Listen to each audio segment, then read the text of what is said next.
Hey everyone, Bethany here. Episode 12 of the Retrain Your Brain show. I'm so excited to be back. Trying something a little different with the lighting, so sorry if I kind of fidget with that a little bit. But today, talking about problems. When letting things go simply just doesn't seem to be it. There's a lot of advice out there, if there's something bothering you or something on your mind or, just something negative in general, and people are just like, write it down and let it go, or burn it, or, just let it go. Well, easier said than done, right? This comes back to a lot of bringing some principles together that I've been talking about over the last few weeks, about, just dealing with things. And hey, Carlo, and how to deal with these things, because I feel like people it seems so simple, they're just let it go. I, for one, have never found that to be effective. I don't know how to let something go, particularly, whether it be negative thoughts or, some problem I'm having or whatever the case may be. It obviously depends. There are things that are small potatoes and maybe I can just let it go. But, I'm talking about, the bigger things. And so one thing I'd like to address first is if you have regret or you have, again, the self-depreciating thoughts, usually stemming out of regret or guilt, or even resentment, all of those are normal human emotions, completely normal. Frankly, all of those emotions just say, yes, you're human. We all do something. I mean, you get the people who are like, no regrets, live life, blah, blah, blah, do what you want. Well, the thing is to me, that's not very compassionate, nor empathetic, nor realistic. Pretty much everyone can have a great life doing their thing, but everyone messes something up. Small, big, it's gonna happen. It's kind of the bane of our existence pretty much since the fall of Eden. Adam and Eve and all of that jazz. This is just, it is what it is. We all sabotage ourselves or get sabotaged by others one way or another. So, there's nothing wrong with regret and guilt and emotion. It just shows that you're human, and that you actually probably recognize that something you need to work on or work with. It shows the capacity to grow. I don't believe in this, just be yourself. But if you're an asshole,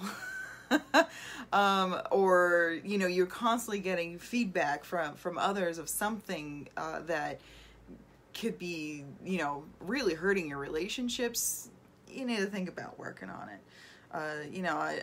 Maybe basic personality, real base personality stuff may not be a thing, but I think we can all do better. And that comes from personal experience. I've gotten plenty of feedback over my lifetime because people don't seem to be afraid to share with me. And I've done my best to work on those personality issues, and I really do take constructive criticism. And I think it's all worked out for the best as far as just being able to, enhance a lot of facets. So with that said, let's talk about how to deal with problems. These can be external or internal. And the very first thing that almost needs to happen with anything, whether it be an internal or external problem, is I heard a great line on one of the podcasts I listened to, which is, don't be your problem. Take a step back and look at your problem apart from yourself. Specifically, the line went, yes, have your problems, but don't be your problem. And this can take practice. I tend to be a very objective, kind of pragmatic person, so I can step back and go, okay, here's my problem or a problem. How can I fix it? as if it's not my being. I mean, as a Christian, my being lives in the knowledge that I am a child of Christ, and that's where my identity lies. So when I have problems, be it personality problems, interpersonality, or intrapersonality problems, which is, either of those between people or even just with myself, I do believe I can change that and look at it objectively and be like, so what do I need to do? And that, that what do I need to do can manifest in so many ways. But step one is you've always got to be able to figure out what that problem is. What is it? And if you're having a hard time identifying what the problem is, which can be true, you might just have this gut feeling that, hey, I need to change something, but I don't know what. That could be the right side, the creative side of the brain, trying to speak, but the right side has no language. That's all on the left side. That can be it trying to tell you something. So again, I'm going to come back to you. I believe I've mentioned meditation probably every show that I've had so far. And I'm actually going to have somebody on in a week or two, Diane, my friend Diane, who is, she's my expert on this kind of meditation. That allows, and she actually teaches how to help you meditate, whether it be through yoga and through yoga or walking or exercise, which is kind of like a physically in touch thing, or if you're going to do like a guided meditation. And then there's other things that are a little more difficult, but these kind of things can actually help quiet the analytical, always talking side of the brain, so it can actually hear what the other side is trying to say. So this is why I really believe that, if there's a lot going on and you just can't quite figure it out, it could benefit. We'll see what the right side has to say by having the left side kind of be quiet and checking in with each other for a little bit, and that's when in meditation you can see your thoughts go by, and just, again, it's like taking a step back and just kind of like, yes, that keeps coming, okay, I get that. It's a way to analyze your thoughts. And again, this is all something I've learned how to do, and it takes a lot of practice. And I'll, ask Diane to share her story, why she had so much trouble starting with meditation. It kind of took her, reaching kind of a low point and making it a habit where she's seen the real benefits that they talk about, because they're like, oh yeah, just sit down and meditate and you're going to feel all hunky-dory. Well, no, it takes time. It takes practice. The reality of things and the how-to of things. So again, that's why I like stuff like the Headspace app, because it actually has like beginner's levels of meditation and takes you through the practice and guides you. So I found that all of these things they talk about that meditation can do actually can happen, but you've got to be able to let your guard down enough to try it long enough to get the practice in and learn how to do it. And I find it just kind of automatically happened. It wasn't even something I was actively doing. I was literally just falling into the meditations and then realizing how much easier it was after prolonged doing the meditations, how much easier it was to get past bad thoughts and negative thoughts and negative feelings that come about all the time. It happens. So again, just pushing, that's just one way to do it, finding your way of tuning in to find what it is that you really need to work on. And, if you feel like you got several things, make a list, work on whatever you think your highest priority thing is to work on. And then from there, that's when you need to evaluate what you've got to do about it. And this can be in your own time, and you may find in your own time, maybe some of the stuff you don't need to deal with, maybe it just takes time and eventually it just stops plaguing you. That does happen. But sometimes a little faster way can be, if it's got to be with other people, you know, reaching out and apologizing, or if you need to confront somebody. And I mean, and when I mean confront somebody, which is just, you got to do it in such a way that it doesn't create them being defensive either. So it should just kind of be like, you know, hey, you know, that one time this really just did not go over well with me, and you know, I just wanted to let you know that it did hurt my feelings, and you know, we've been friends, or you know, whatever the story is, you know, to make them, just so that way it presented as they understand, but you don't want to go at them combative, because then it still is not good for anybody and will not repair whatever the relationship is that you're trying to fix. Just does not work.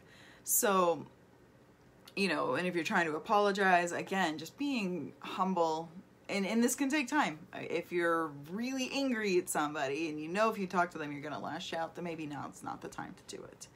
My friend Diane also told me she went to a workshop for a group that promotes kind of an extreme version of that, where she's one, you know, understood why so many people were attracted to this program. I'm not going to name the name of it because, like she said, it sounds a little on the culty side, and very, very expensive. And if it is something you think that could work for you, drop me a line and I'll let you know what it was that she went to. But it sounded like she said that they had a lot of great principles, like just going to the one-day free seminar won't hurt. But from there, there's like a $700 thing where they basically keep you for 4 days and feed you twice a day, and basically force you to like call and deal with people that you're either holding resentment or you need to apologize to, and kind of it's like a forced, like, rip the Band-Aid off, get it over with, and move forward. Sort of deal. And I guess there were people just like running to sign up and take my money. And those are kind of more extreme cases for people who are having really hard time. She felt like they did kind of go for, you know, we're kind of focusing on weaker willed people. So, you know, it is a money thing. It's a lot of money. But that doesn't mean to say that they're wrong, you know, where again, this is the principle of being a platform that forces you to deal with your problems, be that with other people and yourself. So there are programs out there. And then again, personally, I would say just go see, you know, if you really need to see somebody about what's going on in your head, just go to a professional therapist. And I'm kind of more of a on my own terms sort of person than forcing it to happen. So that's kind of just so you know that there are stuff out there that can do that. But, you know, I don't know. Mostly it just comes down to, yeah, I've never had it just let it go work. I've had to learn these other techniques and these other ways of thinking about myself, as well as my presentation of myself to others, in order to kind of deal with that. Hi, Sarah. So that was kind of the main point for that. So, and I mean, and there's other options out there, you know. Step one, figure out what it is, or several things that you may need or want to work on. And then step two being finding what works for you to deal. And my recommendation is finding your way that you can step back, step out, and not be your problem, but look at your problem like an object in front of you, and say, what do I do to fix this? You know, and then go into research mode. And, you know, objectivity and pragmatism has its place, and sometimes it can even help you with your own thing. So that's the story for today. Coming up next week, we'll find out. Haven't fully formed that yet, but I just wanted to take a step back and revisit that conversation a little bit. Next week, I may try to focus on some physical health things a little bit more, and we'll see what I get going on with that. that's kind of in my thoughts. And I believe the week after that we'll be coming back to mindfulness and meditation, and bringing my friend Diana onto the show to talk about not just like she doesn't do the woo-woo stuff. She's actually, her background is in IT, and she's going to kind of explain the biology behind it, and the reality of what it takes and what it can do if you make meditation a habit. So I hope you look forward to that, and you're very welcome, Carlo, and we will see you next week. Bye.